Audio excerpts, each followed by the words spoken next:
नमस्कार मंडळी. आपलं सगळं जे जीवन आहे हे अंकांवर अवलंबून आहे.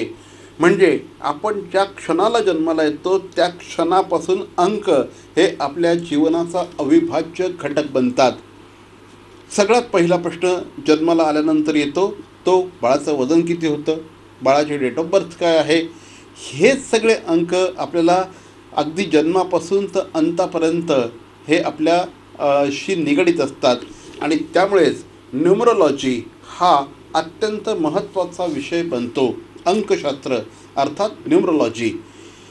न्यूमरोलॉजी ही आपल्या आयुष्यावर खूप मोठ्या प्रमाणात परिणाम करत असते. याच न्यूमरोलॉजीविषयी बोलण्यासाठी या क्षेत्रात गेले अनेक अनेक अनेक वर्ष प्रॅक्टिस करणाऱ्या मानसी काळे या आत्ता आपल्याबरोबर आहेत. आणि मानसी काळे यांच्याशी आपण प्रत्येक अंक म्हणजे 1 ते 9 हे जे न्यूमरोलॉजीमधले महत्त्वाचे अंक आहेत यावर आपण आज त्यांच्याशी चर्चा करणार आहोत. काळे मॅडम, सर्वप्रथम आपण आज ठाणे वर्तमानच्या स्टुडिओमध्ये आलात, आमच्याशी बातचीत करत आहात, त्याबद्दल आपलं सर्वप्रथम स्वागत आणि धन्यवाद. मला सांगा, न्यूमरोलॉजी ही एक अंकांची गंमत जम्मत आहे. हे अंक तुमचं भाग्य बनवतात. हेच अंक तुमच्या भाग्यामध्ये काहीसा अडसर देखील नसतात. ही जी न्यूमरोलॉजीमधली गंमत जम्मत आहे त्याविषयी जरा सांगा. अंक हे प्रत्येक ठिकाणी लागतात. तुम्ही म्हणा की आपण असं म्हणूयात की किती वाजता, किती परिमाणामध्ये, तुम्ही तुमचं वजन किती आहे, झालेल्या बाळाचं वजन पण आपण म्हणू नंबरमध्ये गणलं जातं. किती तारखेला आलात, किती तारखेला वर गेलात, ही सुद्धा तारीख खूप महत्त्वाची असते. तुमच्यातले असलेले महत्त्वाचे इव्हेंट्स जे आहेत ते सुद्धा त्या तारखेनेच मापले जातात. आणि तुमची जन्मतारीख हे पूर्ण तुमच्यासाठी असलेलं भाग्यांक आणि मूलांक याचं एक परिपूर्ण पॅरामीटर आहे. आणि ते जर का परफेक्ट बसलं तर ॲक्च्युली तुमच्या आयुष्याची गाडी खूप चांगली जाऊ शकते. कारण तुमचा मूलांक आणि भाग्यांक हे तुमच्यावरती खूप जास्त काम करतात. तुमची जी जन्मतारीख आहे त्याचा जो बेसिक नंबर आहे त्याला आपण म्हणतो मूलांक. आणि तुमच्या जन्मतारखेची सगळी टोटल जर का केली तर त्याला आपण म्हणतो भाग्यांक. तर भाग्यांक तुमच्यावरती खूप जास्त काम करतो की तुम्ही नक्की काय करायला पाहिजे. आणि मूलांक म्हणजे तुम्ही त्या मुलाचे आहात, तुमच्यामध्ये ते गुण आहेत. तर आपले गुण आणि दोष या न्यूमरोलॉजिकली आपल्याला खूप चांगल्या प्रकारात समजले जातात. आणि आपल्यामध्ये काय आहे काय नाही आहे हे सगळं ह्या नंबर्सच्या माध्यमातून कळतं. तर हा मूलांक, भाग्यांक आणि नामांक. नामांक म्हणजे तुमचं नाव. तुमचं नाव तुम्ही कधीही स्वतः ठेवू शकले नाही आहेत. हे तुम्हाला कोणीतरी दिलं आहे. कारण तुमच्या आईवडिलांनी तुम्हाला, कारण तुम्ही ते ठेवूच नाही शकत. जेव्हा लग्नानंतर मुलीचं नाव बदललं जातं तेव्हा तुम्ही ते ठेवता. त्यामुळे प्रत्येक बाळाचं नाव हे त्यांच्या पालकांची जबाबदारी आहे की चांगलं ठेवावं. कारण ते नाव त्याला आयुष्यभर जाणार आहे. नावच माणसाला वर आणतं, नावच माणसाला खाली नेतं आणि नावच असतं की जे बेस्ट हवं असतं. तर ते नाव आपण आपल्या बाळासाठी चांगलं चूज करू शकतो. ठेवायचंच आहे तर मग ते बघून ठेवलं तर काय हरकत आहे. तर त्याच्यासाठी तुमची जन्मतारीख, जन्मवेळ, जन्मठिकाण, तुमची कुंडली, कुंडलीत आलेलं अक्षर, त्याचं असलेलं स्पेलिंग, कारण स्पेलिंगच्या व्हायब्रेशन तुमच्यावरती खूप काम करतात. त्यामुळे ते स्पेलिंग तुमच्या मूलांक आणि भाग्यांकाला जर परफेक्ट नंबरला नेलं आणि हे सगळी तिन्ही गणितं जुळली तर आयुष्याची गाडी नक्कीच फास्टमध्ये पुढे जाईल. मी म्हणेन 180च्या स्पीडनी जाईल. तर ह्या सगळ्या गोष्टी प्रॉपर वेनी आल्या तर आपण न्यूमरोलॉजिकली त्याचं स्पेलिंग ठरवू शकतो. आणि ते स्पेलिंग म्हणजेच न्यूमरोलॉजी. तुमच्या असलेले कलर्स, नंबर, प्रत्येक नंबरला एक ग्रह आहे आणि त्या ग्रहाच्या ऊर्जा आपल्यावरती काम करतात हे तर आपल्याला माहितीच आहे. त्यामुळे प्रत्येक 7 वार आहेत बघा आणि 7 ग्रह पण आहेत. राहू केतू छायाग्रह आहेत. तर हे वार त्या ग्रहांच्या हिशोबाने काम करतात आणि ग्रह वारांच्या हिशोबाने काम करतात असं मी म्हणेन. त्यामुळे हे दोन्ही वार, ग्रह, तारे, नक्षत्र ह्याला सगळ्याला नंबर्स आहेत. जसं सूर्याचा नंबर आहे 1, 1, 10, 19, 28ला जन्मलेली लोक सगळी सूर्याला रिप्रेझेंट करतात. 2 नंबर चंद्राला रिलेट होतो. 2, 11, 29, 20 हे सगळे नंबर चंद्राला रिप्रेझेंट होतात. चंद्र इमोशन, सूर्य म्हणजे काय, आत्मा. त्यामुळे ऑल प्लॅनेटचा राजा सूर्य. त्यामुळे सगळे स्वाभिमानी धडाडीचे लोक जे असतात ते 1 नंबरचे असतात. 2 नंबरवाले क्रिएटिव्ह आणि इमोशनल. 3 नंबरवाले म्हणजे 3, 12, 21, 30 या तारखांना जन्मलेले लोक गुरु ग्रहाला रिप्रेझेंट करतात. त्यांच्याकडे गुरुसारखं नॉलेज असतं, त्यांच्याकडे गुरुचं जडत्व असतं. गुरु आणि शनी हे खूप मोठे प्लॅनेट आहेत आणि ते खूप दिवस मार्गक्रमण करतात एक एक राशीमध्ये. ते त्यांना थोडंसं जडत्व प्राप्त आहे. त्यामुळे गुरुची लोक तुम्हाला थोडीशी हेल्दी दिसतील, थोडीशी बलवान दिसतील, नॉलेजनी म्हणा, वजनानी म्हणा. कारण त्यांच्याकडे ते गुरुला काय आहे की गुरु कुठलीही गोष्ट वाढवतो, एक्सपांड करतो.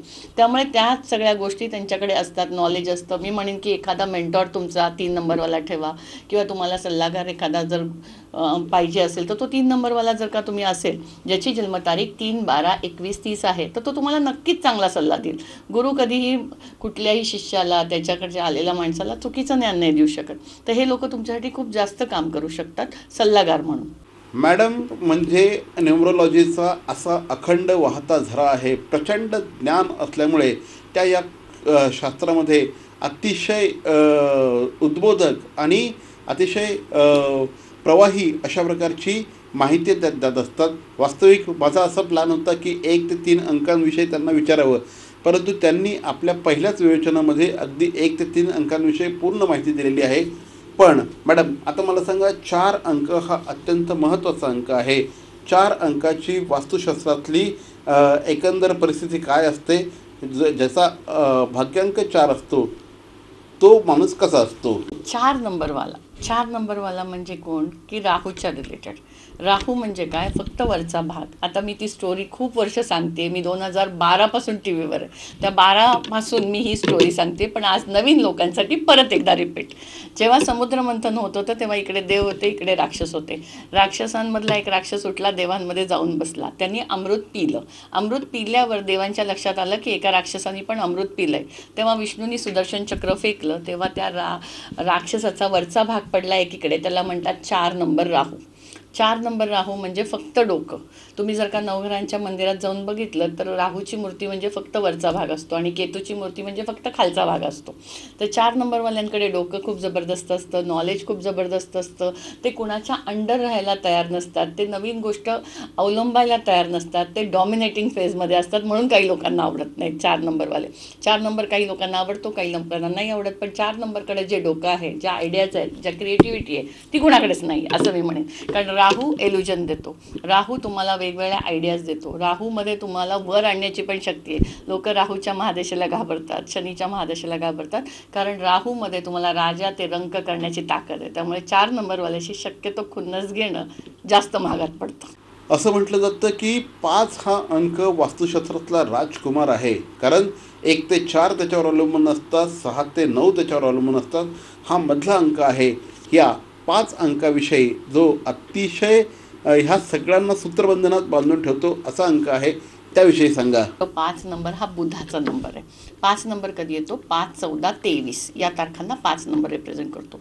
जर का ज्योतिषशास्त्राचा तुम्ही अभ्यास केला किंवा ज्योतिषशास्त्राकडे बघितलं तर बुधाला राजपुत्र अशी संज्ञा दिली. राजपुत्राला काय कमी असतं? राजपुत्राला सगळ्या सुखसोयी असतात, राजपुत्राचे सगळेजण लाड करतात.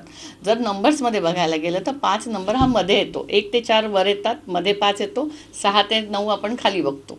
हे सगळे नंबर जर का 5 नंबर बघितला तर तो पोटाचा भाग पण रिप्रेझेंट होतो. जर मी पोटाला दाबलं तर वरचा भाग चालणार नाही, खालचा भाग चालणार नाही. तर 5 नंबर हा बॅलन्सचा नंबर मानला जातो.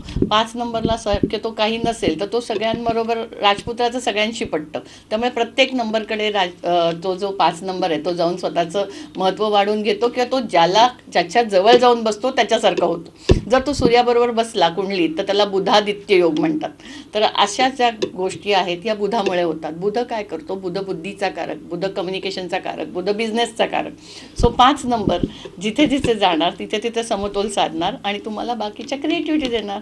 सो 5 नंबर आपल्यामध्ये नसेल तर तुम्ही त्या 5 नंबरच्या ऊर्जा, जसं तुम्हाला सांगितलं मोबाईलमध्ये ठेवून ठेवा, तशा वेगवेगळ्या मार्फत, ग्रीन कलर मार्फत, पाचू मार्फत, बुधाच्या काही गोष्टी रेमेडीज केल्यामार्फत आपण आपल्यामध्ये आणू शकतो. मी म्हणते ज्यांच्या बजेटमध्ये 5 आहेत ते खूप लकी आहेत, कारण तो समतोलचा नंबर त्यांच्याकडे ऑलरेडी आहे. ते कुठेही ॲडजस्ट होऊ शकतात, त्यांना कुठेही ॲडजस्टमेंटला प्रॉब्लेम येत नाही. बाकीच्या लोकांना ॲडजस्ट करायला थोडा इश्यू येतो, पण 5 नंबरवाला तुम्ही बघा, तुमच्या घरात एक तरी 5 नंबरवाला हवा की तो स्पॉन्टिजिनियसली जोक करेल, तुम्हाला सांभाळून घेईल आणि जे काही वातावरण ताणतणावाचं असेल ना तो 5 नंबरवाला रिसॉल्व करेल. त्यामुळे 5 नंबरचे ऊर्जा, एनर्जी तुमच्यामध्ये घ्या. 6 ह्या अंकाविषयी देखील मी बरंच काही ऐकलेलं आहे आणि ह्या अंकाने देखील वास्तुशास्त्रामध्ये खूप कमाल घडवलेली आहे. अनेक महत्त्वपूर्ण लोक हे 6 अंकाच्या संदर्भातले आहेत, त्याविषयी सांगा. बघा सर, सगळेच नंबर खूप चांगले आहेत आणि सगळ्याच नंबरवर माझं खूप प्रेम आहे. कारण मी असं कुठल्या नंबरला म्हणणार नाही की हा नंबर नाही, तो नंबर नाही. तर सगळेच नंबर प्रत्येक नंबरच्या व्हॅल्युएशन वेगळ्या, प्रत्येक नंबरचे गुण वेगळे, प्रत्येक नंबरचे दोष वेगळे, प्रत्येकाच्या एनर्जीज वेगळ्या. आणि जसं आपल्याला सगळ्या गोष्टी हव्यात, 9 ग्रह, 9 देव्या, 9 रंग, 9 हे, तसेच 9 नंबर पण खूप जास्त फायदेशीर आहेत आणि ते सगळ्यांमध्ये असावेत. आता हा 6 नंबर आहे. हा 6 नंबर शुक्राचा नंबर आहे. Name, fame, love, affection, gain, everything given by Lord of Venus. आणि व्हीनस आजकाल कुणाला नको आहे. सगळ्यांची ती आजची काळाची गरज आहे की सगळ्यांना मटेरियल गेनच्या मागे पडायचं आहे किंवा मटेरियल गेन हवं आहे. तर 6 नंबर शुक्राचार्यांचा नंबर आहे, दैत्यगुरूंचा नंबर आहे. तर आपण असं म्हणू की हे सगळं नेम, फेम, लव, अफेक्शन, गेन याचं सगळं जिम्मेदारी शुक्राकडे दिली आहे. आणि स्पिरिच्युअलची जिम्मेदारी 3 नंबरवाल्यांकडे दिली आहे. स्पिरिच्युअल अध्यात्म हा दैवगुरू म्हणजे देवांचे देव द्रोणाचार्य हे 3 नंबर, आणि 6 नंबर म्हणजे शुक्राचार्य. तर हे बाकीच्या गोष्टी बघतात. तर जसं ग्लॅमर लाईन आहे, फिल्म आहे, मीडिया आहे, या सगळ्याचा 6 नंबर आहे. तुम्ही जर का 6 नंबर इंग्लिशमध्ये बघितला तर तो असा येतो. असा म्हणजे काय की एक कांगारूचं पोट कसं असतं, त्याच्यात बाळ असतं, तर तो कांगारू त्या बाळाची खूप म्हणजे आपण म्हणू काळजी घेतो. तसं 6 नंबरवाले खूप फॅमिलियर असतात. ते सगळ्यांची काळजी घेतात. कुणाला काही प्रॉब्लेम आला तर लोक सल्ला विचारायला त्यांना जातात आणि ते परफेक्ट सल्ला देतात मायेनी, इमोशनली. तर 6 नंबरचा तुम्ही रिप्लिका जरी बघितली अशी, तर ती 6 म्हणजे तुम्हाला कांगारूचं पोट असं समजा. आणि तुम्हाला काही कुठला आधार हवा असेल किंवा इमोशनल काही हवा असेल तर 6 नंबरवाले नक्कीच त्याला तुम्हाला चांगला फायदा करून देऊ शकतात, फायद्याचा सल्ला देऊ शकतात, प्रेमळ आईप्रमाणे. इमोशनल लोक असतात असं मी ऐकतो. 7 अंक ज्यांचा असतो, तर हा जो 7 अंक आहे हा एक वैशिष्ट्यपूर्ण अंक आहे, त्याविषयी माहिती द्या. जसं मी तुम्हाला म्हणलं की 4 नंबर हा वरचा भाग आहे, तर 7 नंबर खालचा भाग आहे. इमोशनल फुल लोक म्हणजे 7 नंबरचे लोक, कारण त्यांना डोकं नाही. त्यांना इमोशनली फुल म्हणण्यापेक्षा मी म्हणेन खूप जास्त इमोशनल असणारी लोक. डोकं नाही आहे म्हणजे काय की डोक्याचा वापर करत नाही, सगळ्या गोष्टी हे न वापरता हे वापरतात, इमोशन टाकतात, जे म्हणून त्यांना सगळी लोक वापरून घेतात. आणि जिथे जिथे विश्वासघात होतो तिथे तिथे 7 नंबरवाले पहिले उभे असतात असं आपण म्हणू, कारण त्यांचाच नंबर पहिला लागतो विश्वासघातासाठी. किंवा त्यांच्याकडे क्रिएटिव्हिटी खूप जबरदस्त असते. ते कोणतीही गोष्ट स्वतःच्या शैलीत निर्माण करू शकतात किंवा स्वतः तयार करू शकतात. ते स्पिरिच्युअलमध्ये किंवा रिसर्चमध्ये 7 नंबरची लोकांना खूप जास्त फायदा होतो किंवा ते तसं करतात. आणि एक चांगला मित्र, इमोशनल मित्र, कधीही तुम्हाला मदतीला येणारा माणूस म्हणजे 7 नंबर. तर 4 नंबर आणि 7 नंबर हे 4 नंबर म्हणजे डोकं, 7 नंबर म्हणजे खालचा भाग. तर हे दोघांची पार्टनरशिप जरी 4 आणि 7ची जरी असेल तर ती सुद्धा खूप जास्त फायदेशीर ठरू शकते. 8 अंक हा देखील अत्यंत महत्त्वपूर्ण आहे, त्याविषयी देखील माहिती द्या. 8 नंबर कधी येतो? 8, 17 आणि 26. 8 नंबरला सगळे घाबरतात. शनीचा नंबर आहे. शनी कर्मफलदाता, शनी न्यायप्रिय, Shani Shani gives you delay but not deny. शनीची लोक थोडीशी आळशी, उद्या करतो, नंतर करतो, बघतो, कळवतो, कारण तो ग्रह खूप जास्त शांत ग्रह आहे आणि हळूहळू स्लो मुव्हिंग प्लॅनेट आहे. त्यामुळे काही गुण त्या लोकांमध्ये तसेच येऊ शकतात. पण ते लोक अकाउंटेबिलिटीसाठी खूप जबरदस्त असतात. तुमच्यामध्ये किती पैसा आला, किती गेला याचा हिशोब नक्कीच ते ठेवतात. ज्यांच्या जन्मतारखेत 8 नाही आहे ना त्यांना कळणारच नाही आपल्याकडे किती पैसा आला आणि किती गेला. पण ज्यांच्याकडे 8 आहे त्याचं अकाउंटेबिलिटी खूप जबरदस्त असते.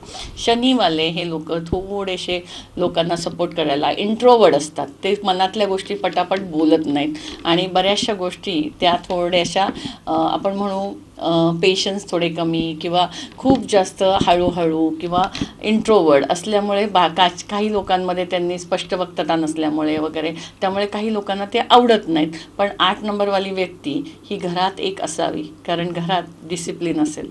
ते कुठली गोष्ट कुठं ठेवली, का नाही नीट आवरून ठेवली, का स्वच्छ नाही ठेवली, याच्या बाबतीत शनी खूप जास्त काळजी घेतो. 9 आकडा म्हणजे मी अनेक राजकारणी बघितलेले ज्यांच्यासाठी 9 आकडा हा आपल्याला अत्यंत शुभदायक आहे, फलदायक आहे. अनेक राजकारणी लोकांच्या गाडीचे नंबर 9 असतात.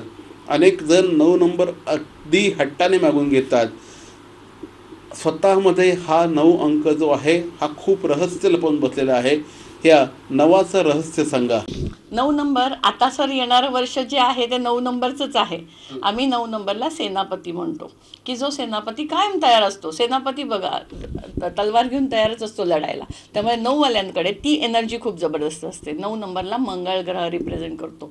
लोक म्हणतात मंगळाच्या लोकांनी मंगळाच्याच लोकांशी लग्न करावं, हे आपण खूप वर्षापासून ऐकत आलो आहे. त्याच्या मागचं सायंटिफिक रिझन काय आहे, की मंगळावाल्या लोकांकडे एनर्जी खूप असते. तर समोरच्या बरोबर ती एनर्जी ट्यून होण्यासाठी त्यांना मंगळाचीच लोक हवी असतात. ती एनर्जी किंवा ते घडीत मासा घडीत तोला, सर कटा सकते झुका नाही सकते, अशी त्यांची स्टाईल असते. इगो इश्यू त्यांना खूप जास्त होतात, पण ते तेवढेच समाज उपयोगी असतात. त्यांना समाजाची मदत करायला खूप आवडते, त्यांना लोकांची मदत करायला खूप आवडते. ते मनाने खूप चांगले असतात. असं म्हणू आपण की नारळासारखे असतात, बाहेरनं कडक आतनं मऊ. तर 9 नंबर हा एनर्जीचा नंबर आहे. सगळी एनर्जी सगळा हिशोब हा 9 नंबरमध्ये. आम्ही म्हणतो कार्मिक आकडा आहे तो 9. आणि 1 ते 8 वर्षात आपल्याला माहिती असतं की आपण काय काय केलं आहे. तर हे 9 नंबरचं जे वर्ष आहे हे कार्मिक वर्ष आहे. तुम्ही 1 ते 8 वर्षात जे काही केलं आहे त्याचा हिशोब आता ह्या वर्षात द्यायचा आहे सगळ्यांनाच. आम्ही म्हणू की 9 नंबरचं वर्ष आलं आहे तर ते तुमच्याकडनं नक्कीच त्या सगळ्या गोष्टी बॅलन्स करून घेईल. कार्मिक हिशोब आपले जे काय असतील ते सेटल होतील. पूर्वीच्या काळी लोक वरती जाऊन म्हणत होतो आपण की फेडायला लागतं, कर्म करायला लागतात. पण आता असं आहे की ह्या 9-8 वर्षात तुम्हाला माहिती आहे की तुम्ही काय केलं आहे त्याचा सगळा हिशोब आता 2025मध्ये होईल 9 नंबरच्या वर्षात.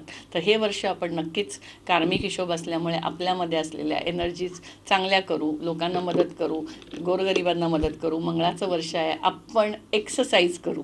कारण मंगळाच्या वर्षात जर का तुम्ही एक्सरसाइज केली, कारण मंगळ रिप्रेझेंट करतो व्यायामाला, आणि शनीची जर का हे घालवायची असेल, 8 नंबरची ऊर्जा एनर्जी कमी करायची असेल, तर ह्या वर्षी 9 नंबरला आपल्याला एक्सरसाइज करायला लागेल. आणि एक्सरसाइज करून आपण आपल्याला फ्रेश ठेवू शकतो, पॉझिटिव्ह ठेवू शकतो आणि आपल्यामध्ये एनर्जी आणू शकतो. आपण आत्ता बरंच बोललेलो आहे अंकशास्त्राविषयी, परंतु तेवढेच आपलं जी सही असते या सहीला देखील अनन्यसाधारण अशा प्रकारचं महत्त्व असतं. ही जी सही असते, ही जी सिग्नेचर असते, ही सिग्नेचर आपलं व्यक्तिमत्व रिप्रेझेंट करत असते. मॅडम, सिग्नेचरचं हे जे शास्त्र आहे त्याविषयी माहिती द्या. माझं नेहमीचं वाक्य आहे सर, सही बदलो सही में बदलो. सही तुम्हाला रिप्रेझेंट करते हाऊ यू आर. सहीमध्ये ग्राफोलॉजिकल स्ट्रोक्स असतात. ते स्ट्रोक्स तुम्ही कसे देताय, सही मागे येत नाही आहे ना, सहीमध्ये डॉट्स कुठे आहेत, सहीमध्ये गोल गोल गोल गोल नाही आहे ना, सहीमध्ये अंडरलाईन आहे का, सहीचे. आणि अजून एक गोष्ट म्हणजे सहीचं जे स्पेलिंग आहे ते तुमच्या जन्मतारखेला कोऑर्डिनेट होतं आहे का, त्याचा आणि जन्मतारखेचा संबंध, मूलांक आणि भाग्यांकाचा संबंध त्या सहीच्या स्पेलिंगबरोबर येतो आहे का, हे खूप इम्पॉर्टंट आहे. चुकीच्या नंबरवर जर सही गेली तर त्याचे इम्पॅक्ट चुकीचे होऊ शकतात. जर का तुम्ही 1चे आहात, 8 नंबरवर सही गेली तर शनीचं आणि सूर्याचं कधी पटत नाही. त्यामुळे तो नामांक परफेक्ट पाहिजे. तुम्ही 3चे आहात, 6 नंबरवर सही करत असाल तरी नक्कीच चुकीची होईल. तर अशा गोष्टी बघून करायला लागतील की तुमचं स्पेलिंग तुमच्या जन्मतारखेला सिंक्रोनाइज आहे का. आणि ते जर का असेल तर नक्कीच त्याची एनर्जी, त्याच्या व्हायब्रेशन खूप चांगल्या होतील. मी नेहमी सांगते की तुमची सही तुमच्यासाठी तुमची रिप्रेझेंटेटिव्ह आहे. कारण तुम्ही प्रत्येक ठिकाणी जेव्हा सही करता तेव्हा तुम्ही नसता, तुम्ही त्याच्याबद्दल ती सही करता, म्हणजे ती तुम्हाला रिप्रेझेंट करते. तर ती परफेक्ट नंबरला गेलेली, परफेक्ट स्ट्रोक असलेली, अपवर्ड दिशेला गेलेली, एक अंडरलाईन असलेली अशी सही महत्त्वाची आहे. कुठलीही गिचमीड, आजकाल तर खूप नवीन क्रेज मी बघते, स्माइली टाकतात, पुढे जातात, मागे येतात. तुम्ही जेवढं पुढे मागे करणार आहात ना, तेवढं लाईफमध्ये तुमच्या पुढे मागे गोष्टी होतील. तर सही सुटसुटीत छान बघून घ्या, करून घ्या, कुणालाही मार्गदर्शन करून घ्या. कसं आहे माहिती, मी नेहमी म्हणते की एक मेंटॉर खूप गरजेचा आहे. तुमचा डॉक्टर, तुमचा वकील आणि तुमचा ज्योतिषी, हे 3 लोक तुमच्या आयुष्यात खूप महत्त्वाची भूमिका साकारतात असं मी म्हणेन, किंवा तुमच्या आयुष्याला शेप देतात. या 3 लोकांपैकी एकाची जरी निवड चुकली तर तुमचा लाईफचा ग्राफ नक्कीच खाली आला किंवा तुम्ही युटर्न मारला.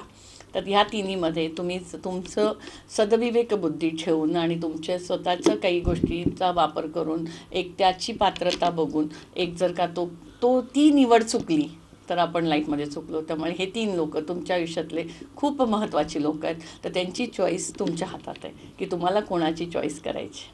पुन्हा एकदा आपण अंकशास्त्राकडे वळूया. असं म्हटलं जातं की आपल्या घरामध्ये आपली संपन्नता वाढत असते, तिथूनच आपली रिलेशनशिप डेव्हलप होत असते, तिथेच आपल्याला संपन्नता मिळत असते, तिथूनच आपल्या पुढच्या पिढ्यांचा विकास घडत असतो. त्यामुळे घराचा क्रमांक कशा प्रकारचा असावा?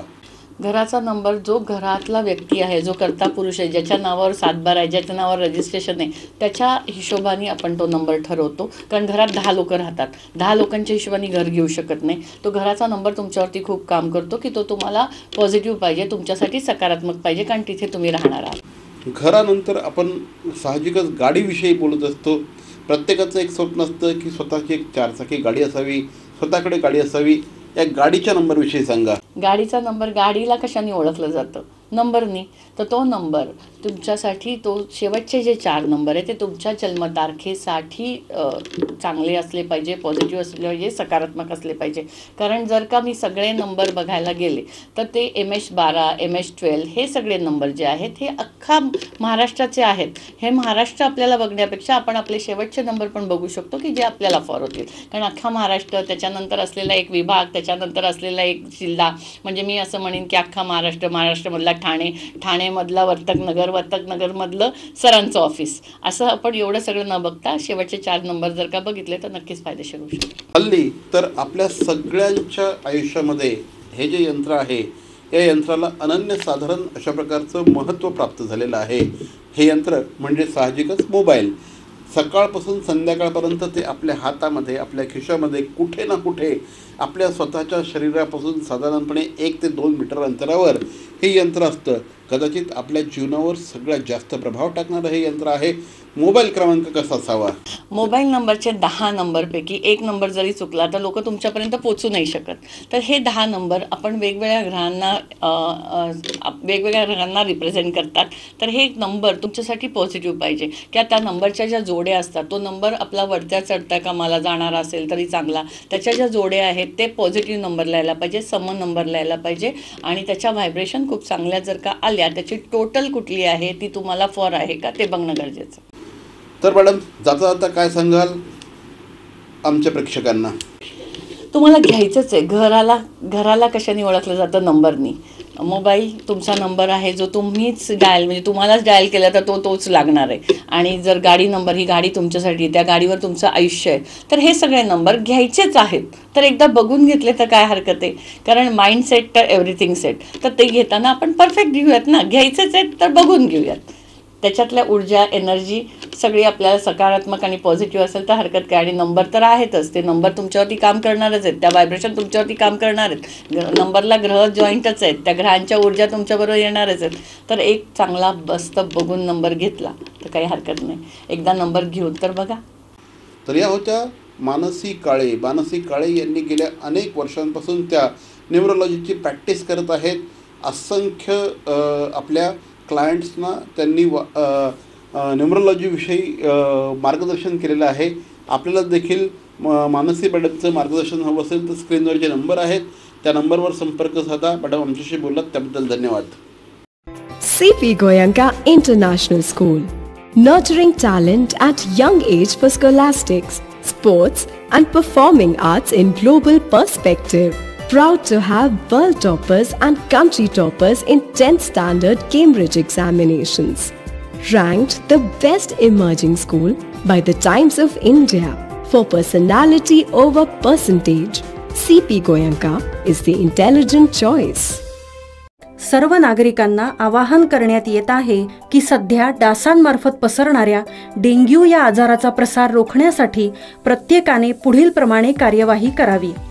डेंग्यू आजार एडिस इजिप्ती हा डास चावल्याने होतो. या डासांची पैदास साचलेल्या किंवा साचवलेल्या स्वच्छ पाण्यामध्ये होते. 8 दिवसांपेक्षा जास्त दिवस पाणी उघडे व साचून राहिल्यास त्यात डास अंडी घालतात. अंड्यांच्या अळ्या तयार होऊन पुढे डास तयार होतात.